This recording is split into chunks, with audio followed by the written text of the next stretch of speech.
Well, good morning. Happy Thursday to you. We finished Genesis 41. So we've gone through this week Genesis 39 and Genesis 40 and then 41. And now we're going to go to Genesis 42. We're going to see things start to come to fruition here. So let's just jump right into Genesis 42.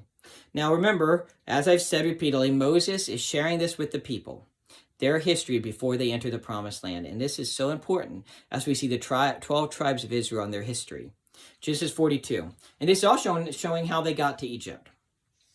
Now we're back to Jacob. Jacob was renamed Israel, remember. Now Jacob saw that there was grain in Egypt. And Jacob said to his sons, why are you staring at one another? Remember, there's a famine, and that famine has affected Canaan as well. So Jacob's saying, there's grain in Egypt. Why are you staring at one another? He said, behold, I've heard that there's grain in Egypt. Go down there and buy some for us from that place, so that we may live and not die.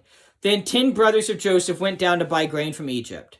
That's 10 brothers. There were 12, but Benjamin, the youngest, must have stayed home. But Jacob did not send Joseph's brother Benjamin, see verse 4 says this, with his brothers, for he said, I'm afraid that harm may befall him. So the sons of Israel came to buy grain among those who were coming, for the famine was in the land of Canaan also. Now Joseph was the ruler over the land. He was the one who sold to all the people of the land, and Joseph's brothers came and bowed down to him with their faces to the ground. When Joseph saw his brothers, he recognized them. That's key. Joseph recognized them. But he disguised himself to them and spoke to them harshly. Remember, he's probably speaking to them in the Egyptian language. We know he is. He's looking like an Egyptian. They don't recognize him. And he said to them, where have you come from? And they said, from the land of Canaan to buy food. But Joseph had recognized his brothers, although they did not recognize him. Joseph remembered the dreams which he had about them and said to them, you are spies. You have come to look at the undefended parts of the land, undefended parts of our land. And they said to him, no, my lord, but your servants have come to buy food. We are all sons of one man. We are honest men. Your servants are not spies. Yet he said to them, no, but you have come to look at the undefended parts of our land. But they said, your servants are 12 brothers in all, the sons of one man in the land of Egypt. And behold, the youngest is with our father today, and one is no longer alive.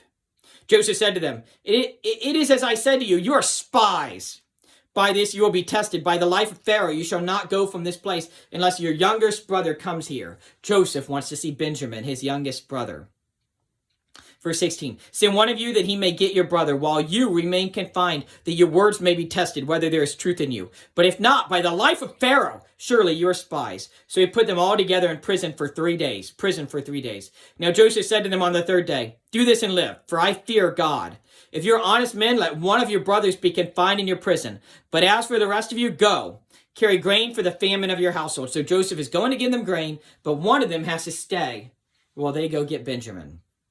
Verse 20, and bring your youngest brother to me, so your words may be verified, and you will not die. And they did so.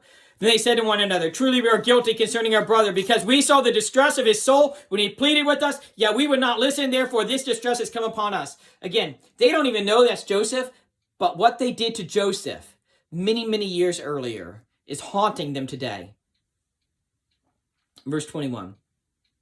Verse 22, rather. Reuben answered them, saying, did I not tell you, do not sin against the boy? And you would not listen. Reuben tried to save Joseph. Now comes the reckoning for his blood. They did not know, however, that Joseph understood, for there was an interpreter between them. Remember, Joseph is speaking a different language. He turned away from them and wept. Joseph wept. But when he returned to them and spoke to them, he took Simeon from them and bound him before their eyes. Then Joseph gave orders to fill their bags with grain and to restore every man's money in his sack, and to give them provisions for the journey. And thus it was done for them. So they loaded their donkeys with grain and departed from there. As one of them opened his sack to give his donkey fodder at the lodging place, he saw his money, and behold, it was in the mouth of his sack. Then he said to his brothers, my money has been returned, and behold, it is even in my sack. And their hearts sank, and they turned trembling to one another, saying, what is this that God has done to us? They think that Joseph and the Egyptians are going to think they are thieves. When they came to their father Jacob in the land of Canaan, they told him all that had happened to them, saying, the man, the Lord of the land, spoke harshly with us and took us for spies from the country. But we said to him, we are honest men, we are not spies. We are 12 brothers, sons of our father. One is no longer alive, and the youngest is with our father today in the land of Canaan. The man, the Lord of the land, said to us, by this I will know that you are honest men. Leave one of your brothers with me, and take grain for the famine of your households, and go.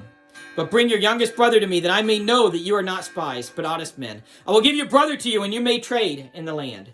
Now it came about as they were emptying their sacks, that behold, every man's bundle of money was in his sack. And when they and their father saw their bundles of money, they were dismayed. Their father Jacob said to them, "You have bereaved me of my children. Joseph is no more, and Simeon is no more, and you would take Benjamin. All these things are against me." So Jacob, Israel, is thinking he's going to lose 3 sons: Joseph, Simeon, Benjamin. Verse 37. Then Reuben spoke to his father, saying, "You may put my 2 sons to death if I do not bring him back to you. Put him in my care, and I will return him to you." But Jacob said, "My son shall not go down with you, for his brother is dead, and he alone is left. If harm should befall him on the journey you are taking, then you will bring my gray hair down to Sheol." Sheol just means the grave. "In sorrow." That's all for today. Now we're seeing this come to fruition. We're going to see the return to Egypt in the next chapter. Have a good day in the Lord. God bless.